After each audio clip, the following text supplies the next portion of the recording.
A palavra, ela diz assim, Gênesis 2, de 15 até o 17. Tomou, pois, o Senhor Deus ao homem e o colocou no jardim do Éden para o cultivar e o guardar. E o Senhor Deus lhe deu esta ordem: de toda árvore do jardim comerás livremente, mas da árvore do conhecimento do bem e do mal não comerás, porque no dia em que dela comeres, certamente morrerás.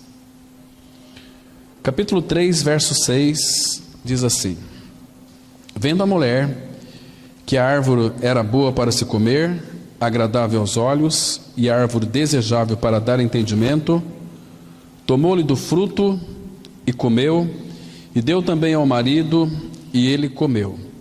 Abriram-se então os olhos de ambos, e percebendo que estavam nus,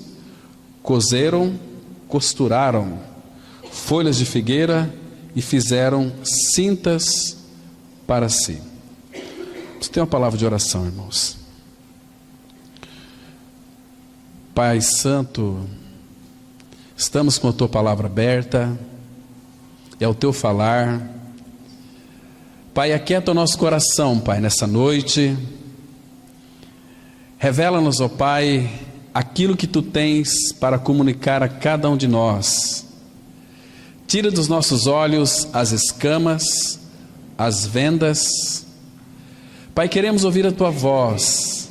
Fala conosco, Pai. Estamos ansiosos nessa ansiedade positiva para que Tu interpretes para nós a Tua palavra.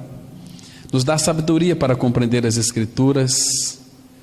Pai, como é gostoso, Pai, ter a Tua palavra aberta, ter essa liberdade para nos se unir debaixo do Teu nome e sobre a Tua palavra. Sobre essa mesma verdade, Pai, que nós descansamos, porque tudo o que Tu dizes é a verdade. Por isso, Pai, que essa palavra penetre em nossos corações, extirpando aquilo que seja necessário extirpar. Pai, se coloque no lugar de tudo aquilo que o Senhor tem levado à morte em nossa vida, para que essa realidade, essa verdade que é o Filho, Ele cresça em nós e nós diminuamos. Em nome de Jesus nós oramos. Amém. Irmãos, quando o nosso Deus e Pai começou a criar todas as coisas, e Ele criou tudo pela Sua palavra, se você começar lendo as Escrituras Sagradas a partir de Gênesis 1, você vai perceber que aqui Deus, o Pai, Ele está criando. Ele começa criando os céus e a terra, Ele começa a criar a luz, começa a criar as trevas, cria as águas, e Ele começa a criar todas as coisas. Ele cria as árvores, os animais, os pássaros. Eu quero que vocês prestem atenção que quando Deus começa a criar, é Deus criando.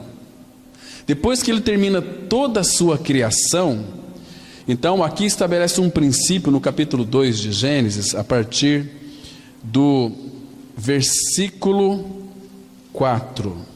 Aqui no versículo 4, Deus já criou todas as coisas. Então a partir do versículo 4 aparece uma palavrinha muito interessante aqui, olha. Esta é a Gênese, ou seja, é a criação dos céus e da terra, quando foram criadas, quando aqui antes de Deus aparece Senhor, quando o Senhor Deus os criou.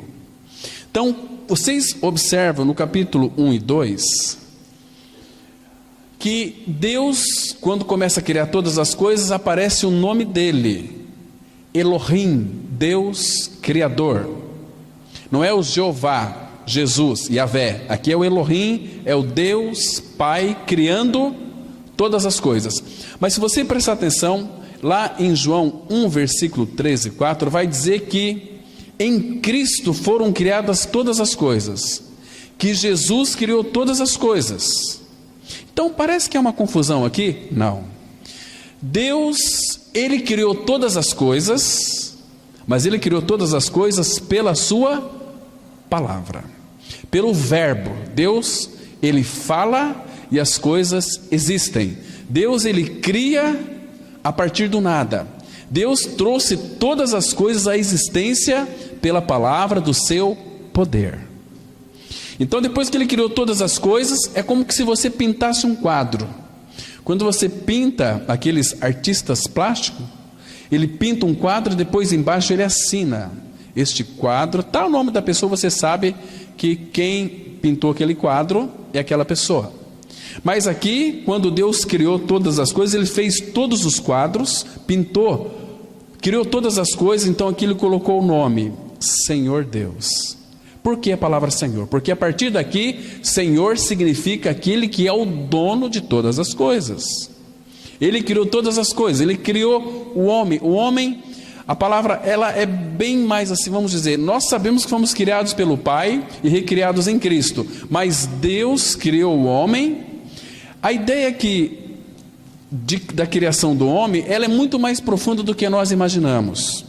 A palavra fala que formou Deus o homem. Na nossa versão aqui, ela não está como está no original. Quando fala formou o homem ou criou o homem, Deus trabalhou no homem, porque o próprio Deus, ele pegou do pó da terra e ele fez então um boneco de barro, Adão. O homem formado da terra é terreno, Adão foi formado da terra. Então Deus formou o homem, Deus trabalhou no homem. Esse trabalho que Deus fez em Adão, Ele faz em cada um de nós, mas não de uma forma que nós enxergamos. Quando Deus trabalhou no homem, Ele pegou a terra e formou aquele boneco e soprou nas suas narinas o fôlego das vidas. Então, Adão se tornou alma vivente. Quando hoje nasce um homem, nasce uma mulher, Deus, ele também trabalha nesse homem, mas de uma forma invisível. Como é que nós sabemos disso? No Salmo 139, a palavra fala que Ele nos teceu. É um trabalho ali de costurar, é um trabalho de formar, de trabalhar no homem, mas no ventre de nossa mãe. Estão me compreendendo? Quando uma mulher, ela é concebida, então Deus começa ali trabalhar nessa criatura.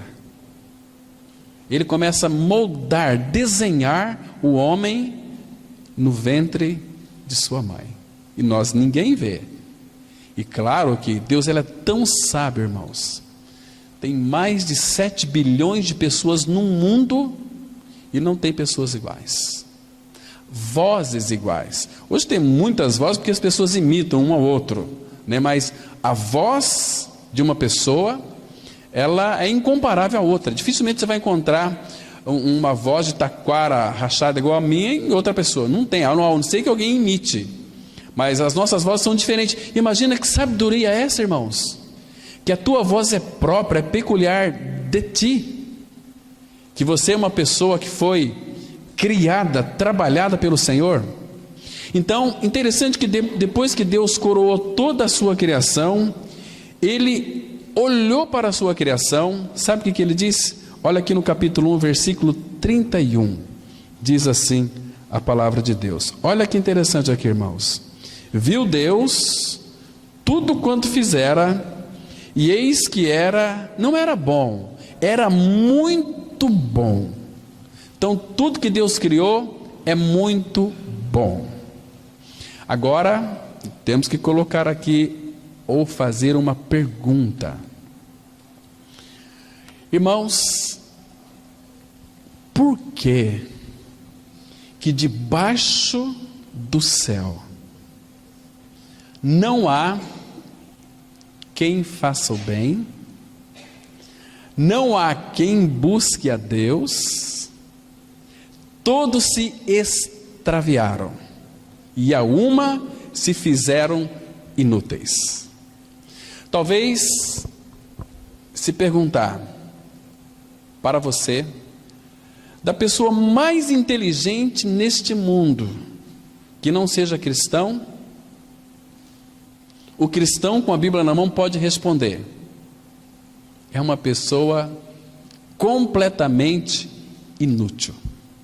Porque a palavra fala que todos nós nascemos neste mundo inúteis. Nós somos inúteis por essência, naquilo que concerne a vida espiritual. Porque não há ninguém que alcance a Deus.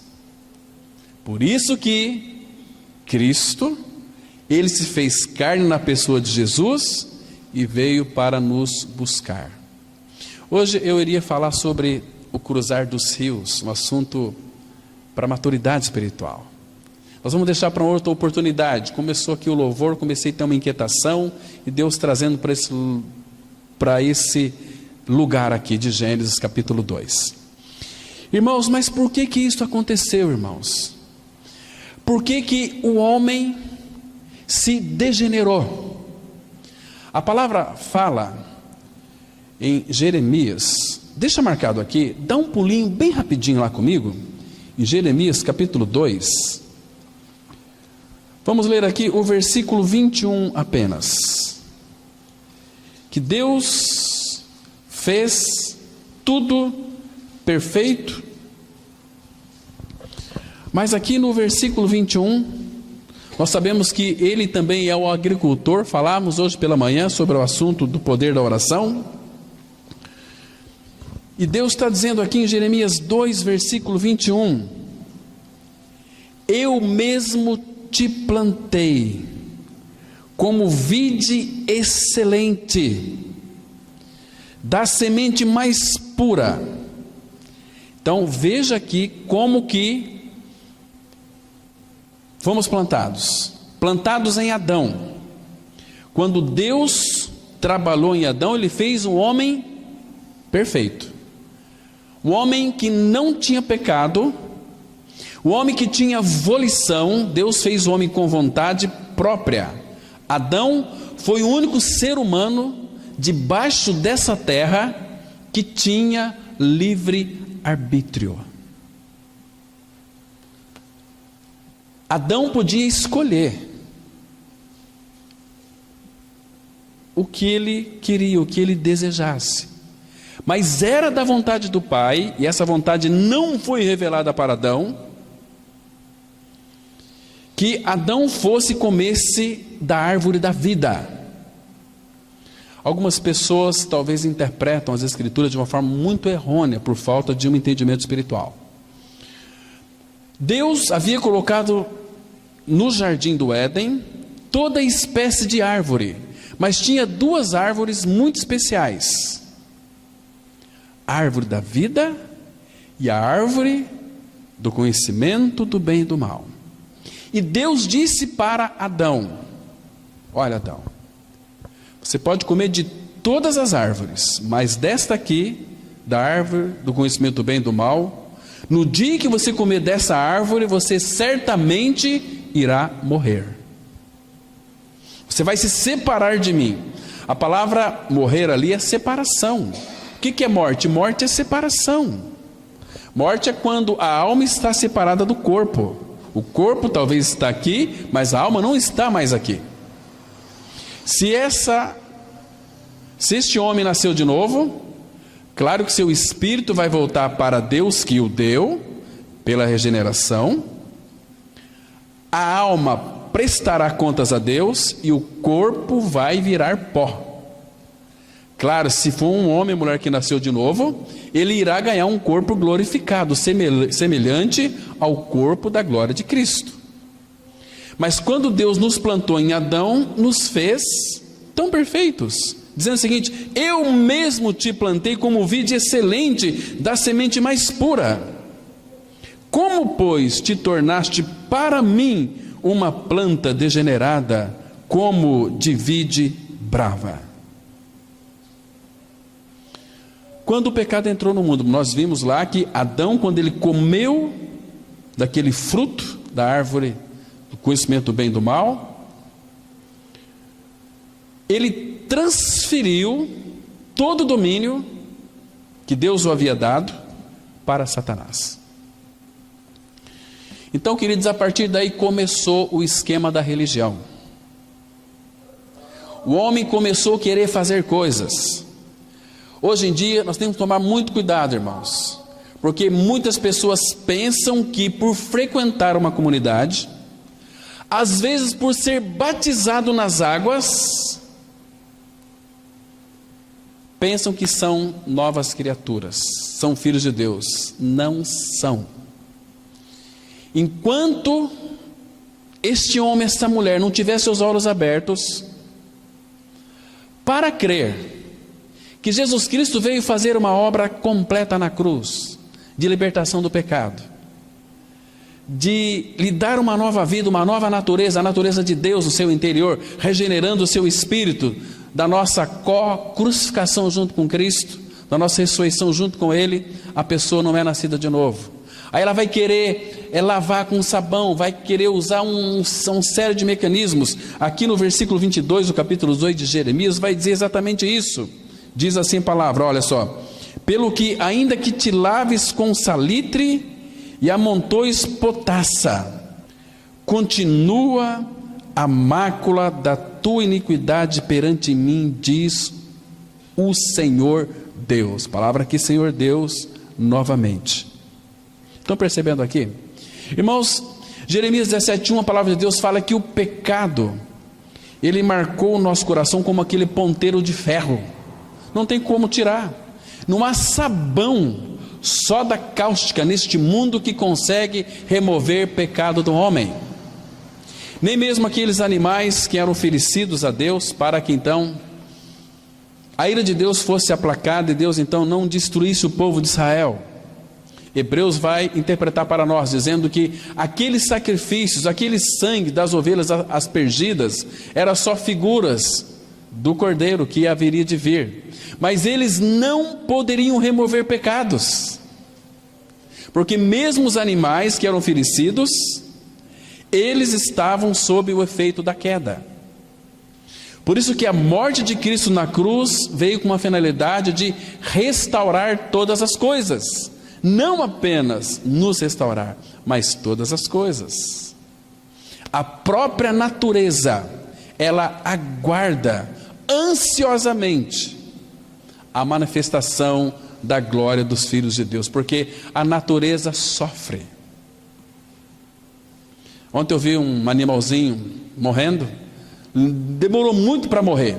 Eu fiquei angustiado, agoniado, porque a morte de um boi, de uma vaca, não vai nem 5 minutos.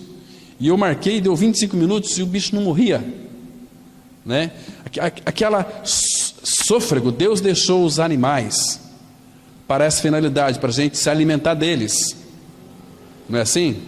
Quem aqui não gosta de um bife, de um churrasco? Mas para isso um animalzinho teve que morrer. Hoje eu estava conversando com a minha esposa, dizendo o seguinte, que na hora do café da manhã, se nós analisarmos o sofrimento de um animal na sua morte, todos nós seríamos vegetarianos. Mas Deus deixou os animais para o nosso alimento. Percebe? Queridos, quando então Adão, ele comeu do fruto do conhecimento do bem e do mal, o pecado entrou no mundo. Você está com a sua Bíblia aberta aí em Gênesis 2? Vamos aqui bem devagarinho para nós entendermos uma coisa muito interessante. Eu quero que você preste atenção em Gênesis 2, versículo 17, que aqui está mostrando que aquela árvore na qual Adão e Eva comeu do seu fruto não era maçã, era a árvore do conhecimento ou da ciência do bem e do mal. Deus disse: não comerás, porque no dia em que dela comeres, vocês certamente vão morrer.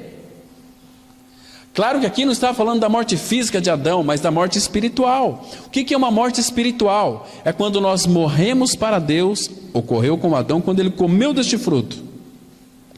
Ele nasceu para si, então ele pôde se contemplar. Adão se viu nu. Nudez é uma figura de pecado. Ele se viu então nu. Queridos, ele começou então a arquitetar uma estratégia para cobrir a nudez, a sua nudez, porque agora ele sentia vergonha de si mesmo e também da sua esposa. Mas antes eles andavam nus e não se envergonhavam, mas agora é vergonhoso. Se você vê, imagina só, um homem nu passando na rua, não é uma vergonha? Por quê? Por causa do pecado. Percebe?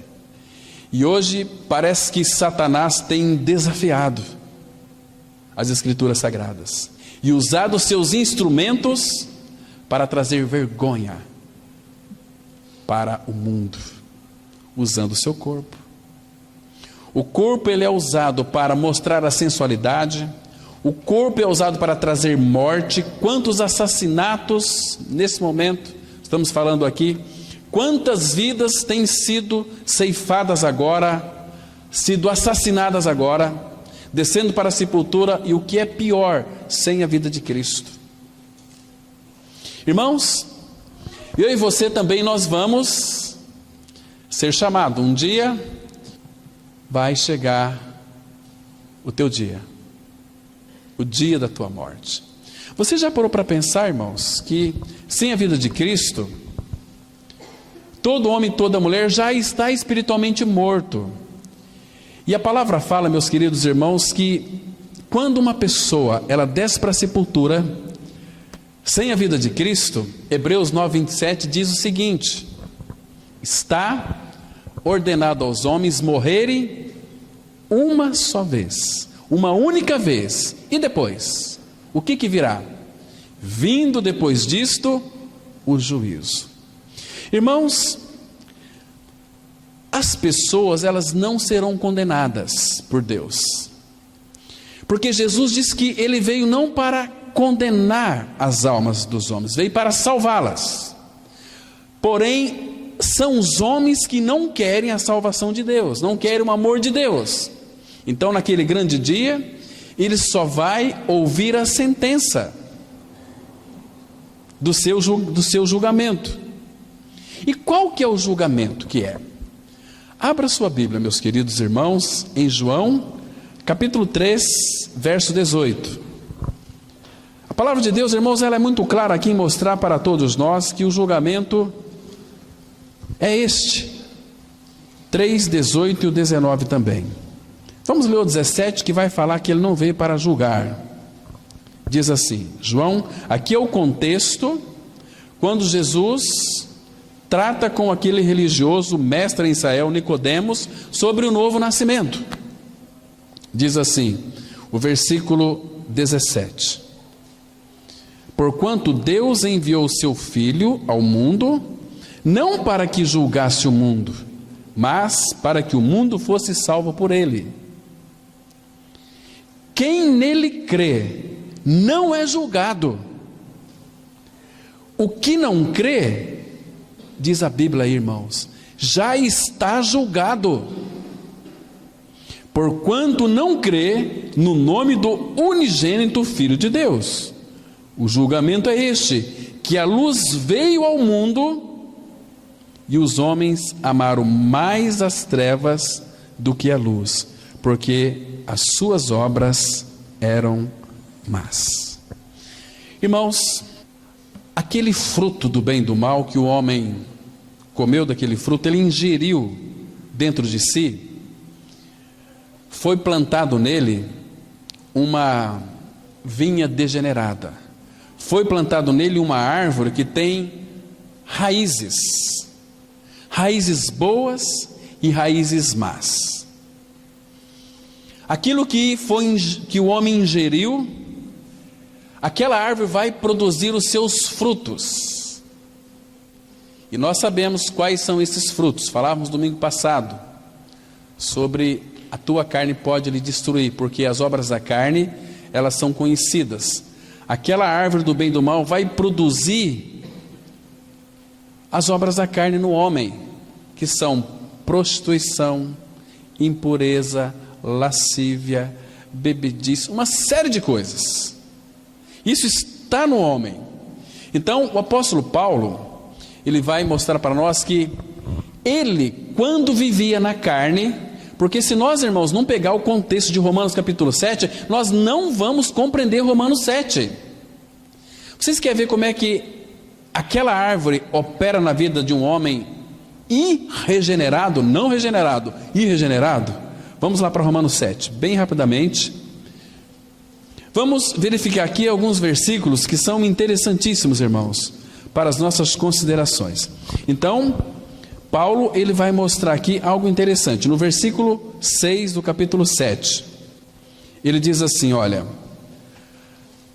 Romanos 7, versículo 6, agora, porém, 7:5, porque quando vivíamos segundo a carne, presta atenção aqui que Paulo está dizendo, quando vivíamos segundo a carne, as paixões pecaminosas postas em realce pela lei, operavam em nós, em nossos membros, a fim de frutificarem para a morte.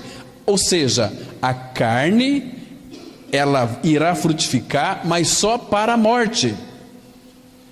Estão me compreendendo, irmãos? Que aquele fruto vai gerar em nós somente morte, o fruto da árvore do conhecimento do bem e do mal, não da vida. Então, agora aqui, Paulo começa a mostrar para nós como que aquela árvore do bem e do mal, ela opera dentro de um homem irregenerado. Diz assim, o versículo 14 de Romanos capítulo 7, porque bem sabemos que a lei é espiritual, e eu todavia sou carnal, vendido à escravidão do pecado, porque nem mesmo compreendo o meu próprio modo de agir, pois não faço o que prefiro, e sim o que detesto. Aí ele vai explicar, como assim, Paulo? Você não consegue fazer aquilo que você prefere, que você não quer, mas você faz aquilo que você não quer? Quando vivia na carne, era assim. E aí ele diz aqui, no versículo 18, porque eu sei que em mim, isto é, na minha carne, está falando da carne, irmão, não habita bem nenhum, pois o querer o bem está em mim, não porém efetuá-lo. Presta atenção, lembra daquela árvore do bem e do mal. Paulo, quando via na carne, ele queria o bem, mas ele não podia realizar, porque existia uma outra força maior do que a força que ele preferia. Uma carne bem educada, irmãos, uma carne bem educada pelos seus pais, ela vai ser uma carne muito respeitosa e admirável. Olha que moça educada, olha que rapaz educado. Mas sem a regeneração, é tão somente uma carne bem educada. Às vezes ele vai ter depressão, às vezes ele vai ter uma série de doenças, porque ele deseja realizar algo de bom, mas o mal não permite. Então ele sempre vai zelar pela sua reputação, ele vai fazer de tudo, vai disfarçar os seus desejos internos, as suas vontades internas, ele vai encobrir, ele vai colocar como que uma pedra na boca de um vulcão. Aquilo lá está dentro, está fervilhando, mas ele oculta. Então ele quer parecer para a sociedade que é bonzinho, que é uma pessoa generosa, mas lá dentro a palavra fala que o homem, ele sabe, ele sente a dor do seu coração, ele sabe que falta-lhe alguma coisa que ele não sabe o que é. Então ele vai buscar isso talvez na sua moralidade. Ele vai fazer de tudo para ser um homem assim aparentemente bom, talvez até um bom religioso, mas lá no seu interior tem alguma coisa cobrando, alguma coisa perfurando a sua alma, que isso deixa ele sem paz, porque o ímpio, diz a Bíblia, não tem paz. Agora veja o versículo aqui, o versículo 19. Lembra da árvore do bem e do mal, porque não faço o bem que prefiro, mas o mal que não quero, esse faço. Você percebe aqui que o bem e o mal está operando no interior do ser humano. E o 19 diz assim, presta atenção, O 20. Mas, se eu faço o que não quero, já não sou eu quem o faz, e sim o pecado que habita em mim. Então, ao querer fazer o bem, encontro a lei de que o mal reside em mim. Irmãos, esse versículo 20 nos chama a nossa atenção. Mas se eu faço o que não quero, já não sou eu quem o faz, e sim quem que faz aqui? O pecado. Irmãos, Paulo, ele não poderia se contradizer, porque o Espírito Santo não daria vazão para isso. Em Romanos 6, a palavra fala que o velho homem foi com Cristo crucificado, para que o corpo do pecado seja destruído e não sirvamos mais ao pecado como escravos. Será que Paulo nos deixou em confusão? Não, Senhor. Então o que aconteceu lá naquela cruz? Quando fomos atraídos no corpo de Cristo, quando levantaram a cruz com Jesus pregado na cruz, quando Ele nos atraiu assim, nos puxou para Ele, fomos colocados em Cristo. Cristo morreu, Ele morreu a minha e a sua morte, Ele morreu para o pecado. Naquele momento da sua morte, o nosso pecado estava sendo removido de nós. Jesus Cristo, João 1,29 fala que Ele é o Cordeiro de Deus que tira o pecado do mundo. E Paulo fala aqui, mas se eu faço o que não quero, já não sou eu quem faz, e sim o pecado que habita em mim. Paulo, como é que você pode dizer que foi crucificado com Cristo, que morreu para o pecado, e o pecado habita em você? O pecado original, o pecado de Adão. Então, Paulo está equivocado.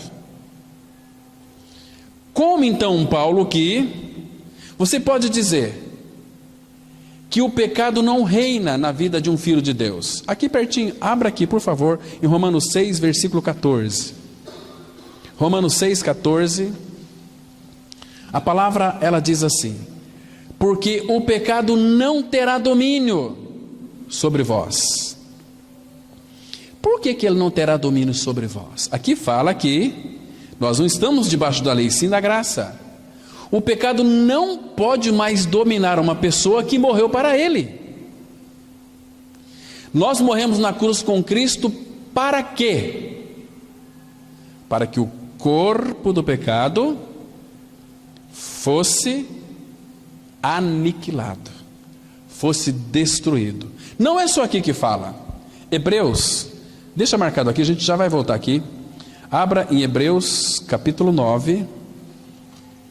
Hebreus 9, versículo 26. Tão claro esse texto, meus queridos irmãos, que vale a pena nós meditar um pouquinho nele. Diz assim a palavra, aqui falando sobre a libertação do pecado. Ora, Hebreus 9, 26. Ora, neste caso, seria necessário que ele tivesse sofrido muitas vezes desde a fundação do mundo. Agora, porém, ao se cumprirem os tempos, se manifestou uma vez por todas para aniquilar, pelo sacrifício de si mesmo, o pecado. A Bíblia diz que na cruz Cristo aniquilou o pecado. Como então que Paulo pode afirmar que não sou eu que amo, é um pecado que habita em mim? Não tem cabimento. O pecado habita dentro do ser humano que não nasceu de novo. É um pecador. Mas quando nós cremos, conforme diz a palavra de Deus, que Jesus Cristo nos levou à morte, Ele nos levou à cruz para matar em nós o pecado. Agora, como que Ele veio para matar o meu pecado, me libertar do meu pecado, e eu continuar vivendo no pecado ainda? Significa que não houve uma libertação, que houve um conhecimento, mas não uma libertação. Porque 1 João 3,8, a palavra fala assim: quem comete pecado é do diabo. Ouviram? diz assim a palavra. 1 João 3,8: quem comete pecado é do diabo. Quem comete pecado é do diabo. 1 João 3,8. Agora, a parte B diz assim: para isto, o Filho de Deus se manifestou para destruir, para desfazer as obras do diabo. Ele matou na cruz, no seu corpo, o meu e o seu pecado. Agora, se você tem essa experiência real, como diz o apóstolo Paulo em Romanos 6,2, como viveremos ainda no pecado, nós, os que para ele morremos? Se você morreu para o pecado na sua vida está morto, foi crucificado. O pecado que habitava em mim, ele foi arrancado pela atração no corpo de Cristo. Ele puxou-me e ali me fez morrer com ele, me tornando uma pessoa livre, livre do pecado. Agora, o pecado não habita mais no interior do ser humano, habita ao lado. Quer ver só? Aqui pertinho, Hebreus capítulo 12. Hebreus 12, versículo 1. Texto lindo, meus irmãos.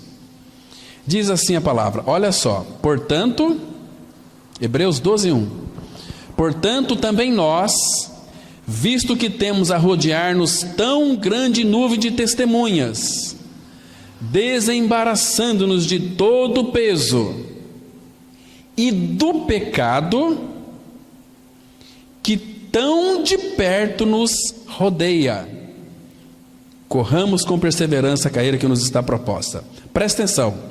O pecado, olha, desembaraçando de todo o peso e do pecado que tenazmente, que tão de perto, nos assedia, nos rodeia. O pecado, ele nos assedia, ele está ao nosso derredor. Não fala que ele está mais dentro. Por quê? Porque Cristo fez uma obra plena e perfeita. O pecado não está mais dentro de nós. Porque, irmãos, você acha que Cristo iria habitar dentro de um homem, dentro de uma mulher que ainda está no pecado? Claro que não. A natureza santa dele, é ele mesmo, veio para dentro de nós quando cremos na nossa inclusão no corpo de Cristo, quando morremos com Cristo. Eu já estou morto com Cristo na cruz. Se eu estou morto com Cristo na cruz, claro que já não sou eu quem vive, mas Cristo vive em mim. Está entendendo, irmãos? Que aquela árvore boa e má, que brotou duas raízes, ele tirou na cruz.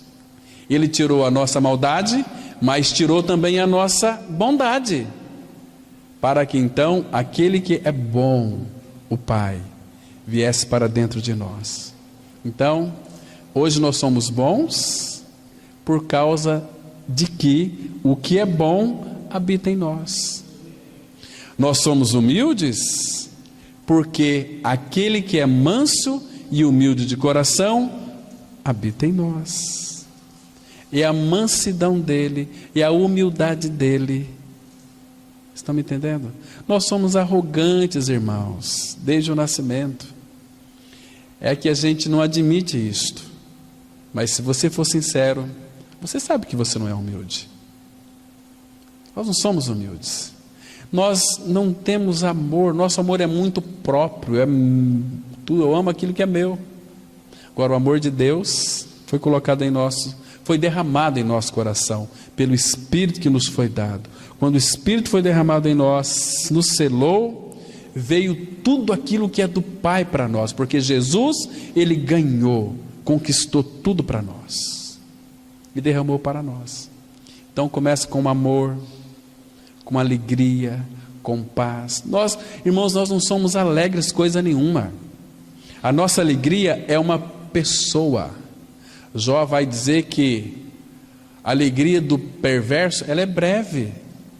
Aquela alegria que depende assim, por exemplo, puxa, sábado tem um casamento para ir. Crie-se uma expectativa. Vou comprar uma roupa, a esposa quer um vestido novo, quer uma sandália nova, um sapato novo, um perfume novo, e nós queremos aquela expectativa. Essa semana os comentários, né?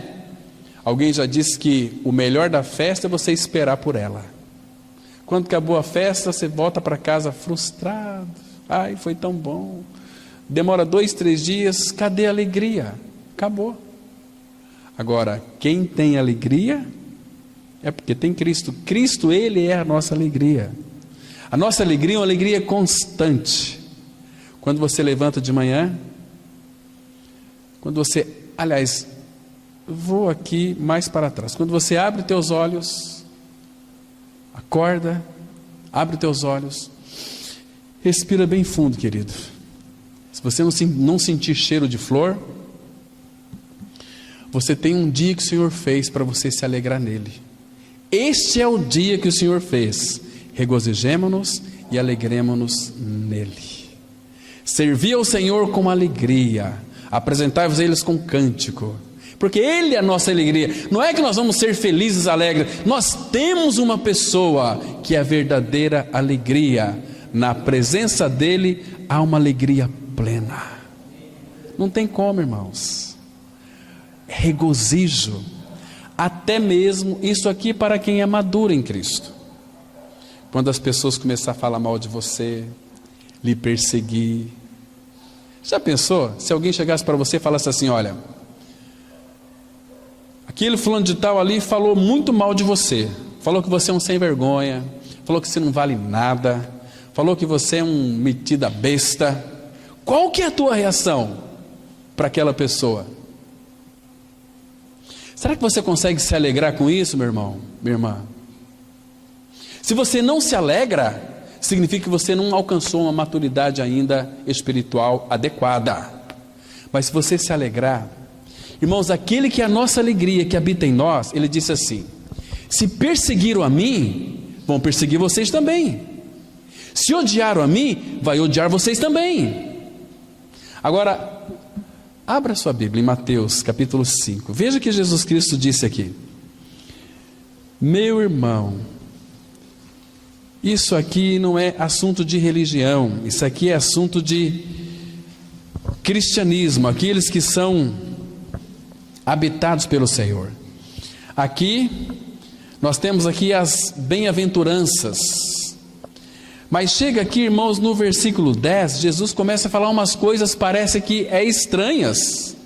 Ele diz assim: bem-aventurados. A palavra bem-aventurados, vocês sabem que significa que é não apenas feliz, é alguém que é profundamente feliz.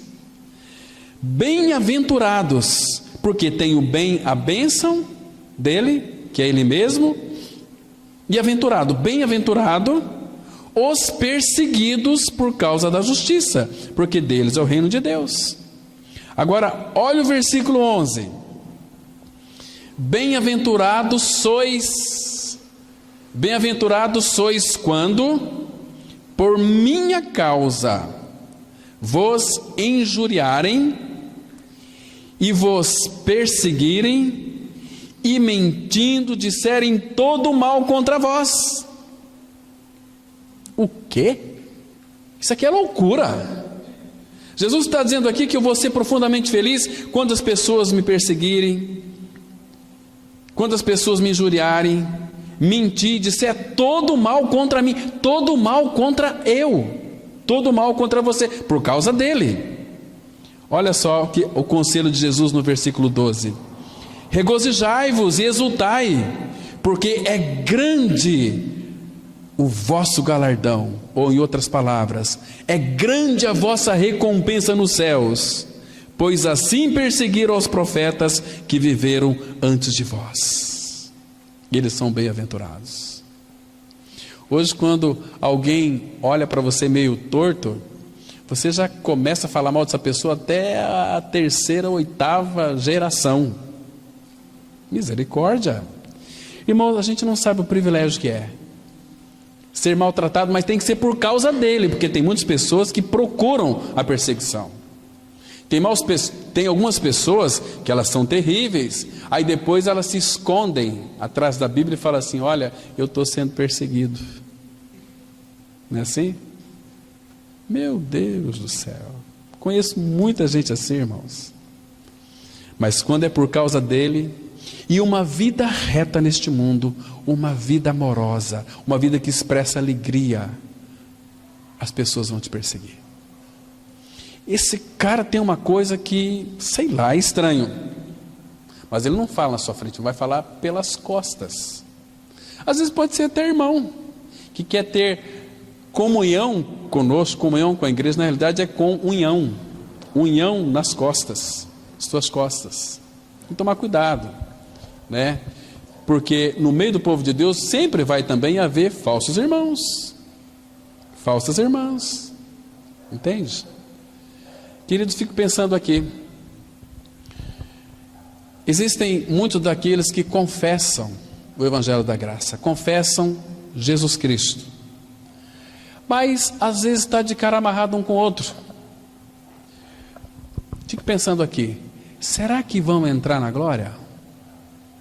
Não, lá Deus vai, olha, vocês se reconciliem agora, senão vocês não vão entrar. Claro que não, tem que ser decidido aqui. A palavra fala para nós perdoar uns aos outros, como Deus em Cristo nos perdoou. E se nós não perdoar, Ele vai voltar atrás, Ele vai nos corrigir. Você vai apanhar muito. Deus, Ele corrige aquele que ama, açoita todo aquele que recebe como filho. Ele quer que nós aprendamos a viver uma vida cristã na face da terra autêntica, porque a nossa natureza já foi trocada. Então Ele quer nos aperfeiçoar. Irmãos, tem tantos cristãos que sofrem sem necessidade, porque são negligentes, porque não atentam para o Senhor, estão mais preocupados com os prazeres do mundo do que com o Senhor, não se importa com o Senhor. E elas são constituídas em si mesmas como pessoas profanas, como pessoas impuras, que trocam o espiritual pelo material. Isso é terrível. Irmãos, preste atenção. Logo, logo, todos nós aqui vamos estar diante do Rei Jesus. Todos nós. Hoje, irmãos, você estaria pronto para se apresentar diante dele? E o que você falaria para ele? Será que você entraria com a cabeça erguida para o primeiro grande banquete?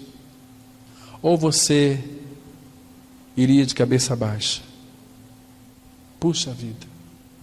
Porque, irmãos, quando o teu coração parar de bater, não tem mais jeito. Deus tem tido misericórdia de todos nós. Ele é longânimo, porque não quer que ninguém se perca. Mas, queridos irmãos e irmãs, nós temos levado o Senhor a sério.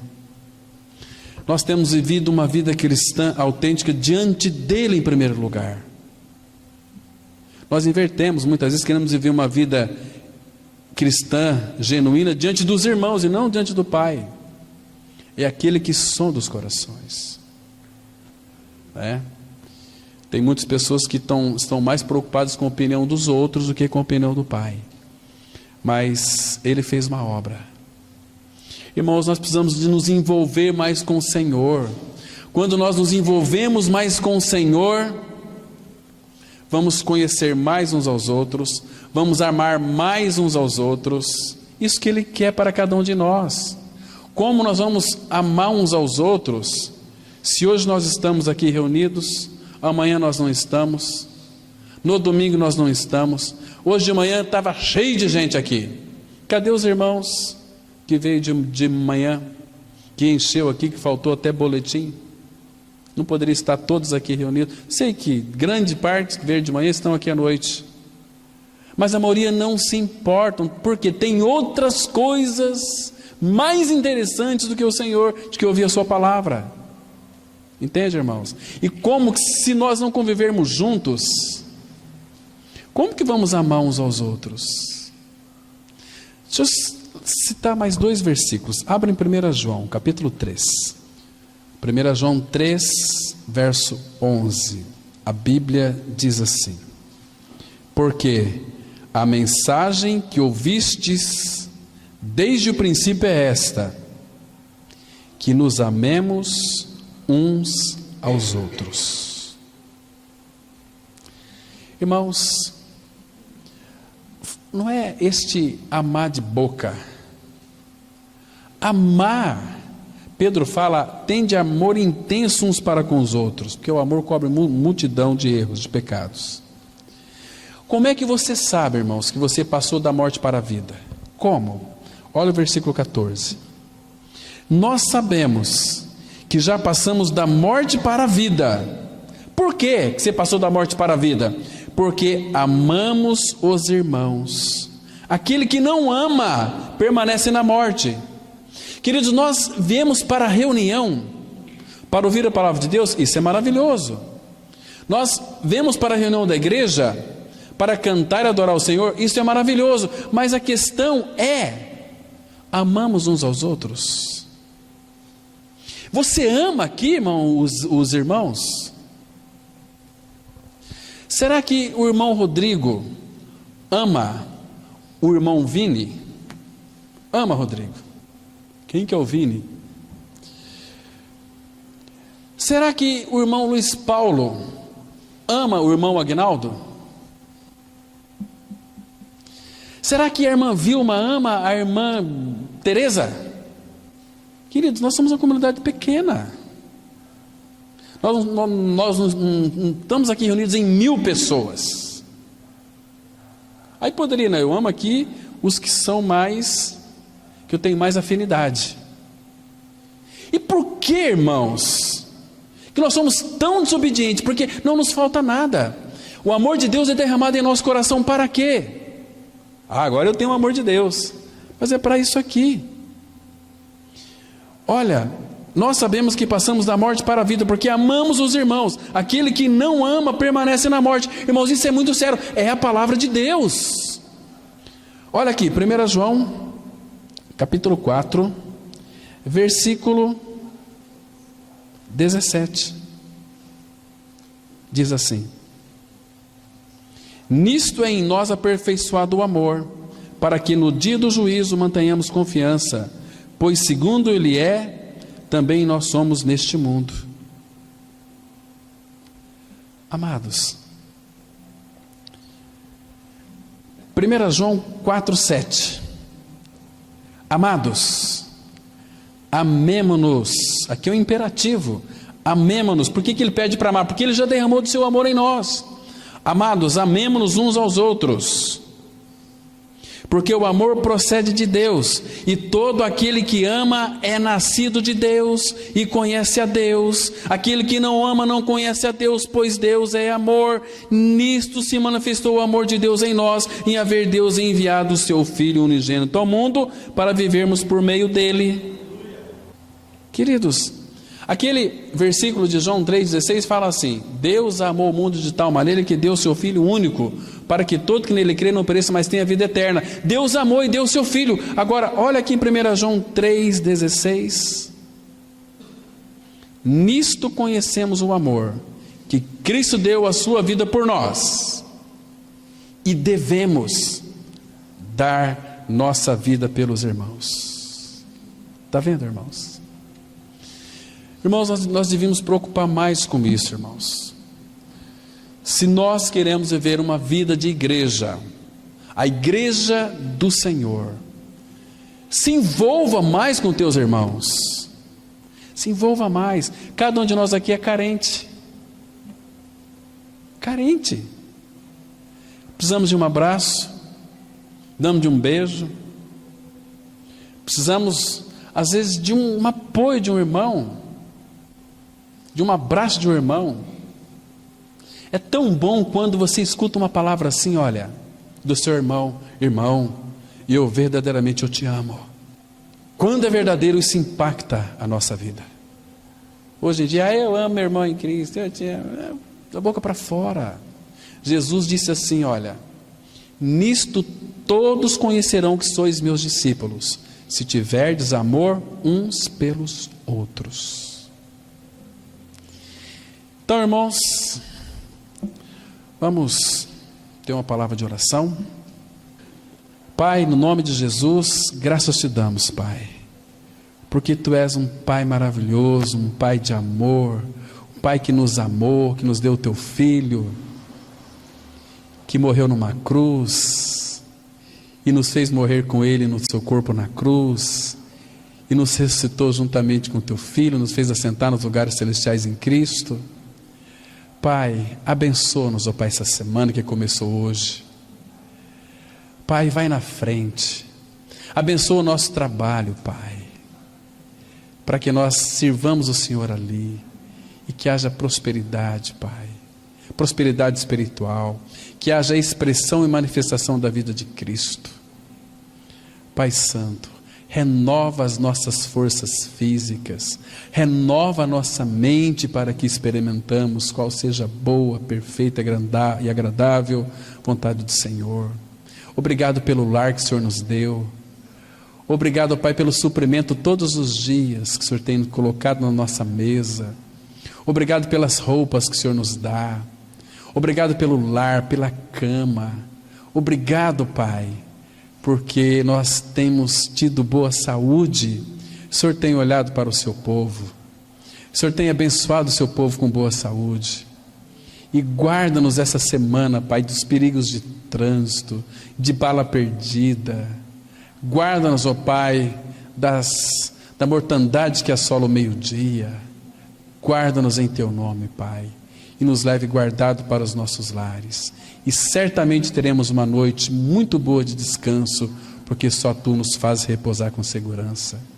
E que a graça maravilhosa do Senhor Jesus Cristo, o amor de Deus o Pai, a comunhão e as consolações do Espírito Santo esteja sobre cada um dos nossos irmãos nessa noite aqui, e sobre toda a Tua igreja na face da terra, hoje e para todos sempre, em nome de Cristo. Amém.